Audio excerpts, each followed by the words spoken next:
Hello, good morning mga ka-farmers. Ayun, maaga po tayong kumuha ng kumpay po para po sa ating mga alagang kambing. Kasi ho, sunod-sunod ng araw na umulan dito. Kaya kailangan natin sikapan sa pagkuha ng kumpay. Ayun, ito, germelina. Merong dahon ng saging, ipil-ipil. Ayun, so maaga tayong kumuha ng kumpay para po sa ating mga alagang kambing. Kasi ho, hindi natin alam yung panahon, baka bumuhos yung malakas na ulan. So kailangan natin ng mas maaga. Maaga rin silang mabubusog, maaga silang makakain at mabusog po. So yan, ito si Bimbing, F4 series Anglo-Nubian, at saka yung dalawang anak niya is F5 series Anglo-Nubian po. Yan o, lakas o. 1 month mahigit pa lang po, pero ang lakas na hong kumain ng kumpay. Ganun ho katindi ang aking mga kambing. Yan o, malaki na rin ho, almost mga 7 to 10 kilos yata ito. 1 month pa lang ho, puros lalaki po. Ayan, dito tayo sa kabila. Yan, marami din akong nilagay dito kasi marami sila sa loob. Rambo, yan si Rambo, purebred Anglo-Nubian, 90 kilos mahigit. Rambo, smile Rambo. Ganito talaga ang buhay Rambo ng isang farmers, ng isang magkakambing. Meron dito sa loob mga anim sila, upgraded 4, tapos isang maliit na buck, saka isang pure Anglo-Nubian po buck. Ano, tingnan nyo naman ang aking mga pakain sa umaga, almusal. Ganun lang kasimple ho ang buhay. Kaya lang ho, nakakapagod po ang pagkumpay po. Hindi basta-basta kumuha ng kumpay po. Tingnan nyo po ang aking area. Napakalapok, madumi po kasi ho, umuulan lagi dito araw-araw ho, walang tigil. Ngayong umaga lang ho, medyo tumigil yung ulan kasi kaya tayong umaga rin kumuha ng kumpay. Yan, tingnan nyo yung aking area. Ano, puno na ng mga tangkay ng kumpay ho. Ano no, area ko po, nandito lang ho sa tabi-tabi yung aking kumpay, pakain. Sobrang pagod nga lang ho kasi ho, syempre ikaw, umaga ba naman, alas 6 ng umaga, umpisa ka nang kumuha ng kumpay. Ano, yung area ko, ito yung maliit ko na pastulan dyan kasi maliit pa lang yung mga kambing ko, konti pa lang.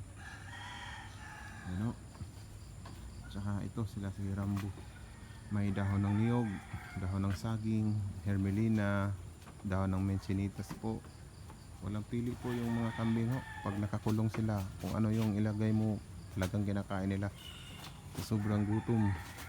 Kasi sa pagtag-ulan po, limitado po yung ating kumpay kasi basa yung dahon.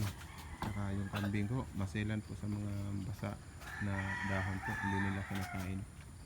Yan, maliit na kulungan po sa mga may mga bagong anak, bagong silang na kambing.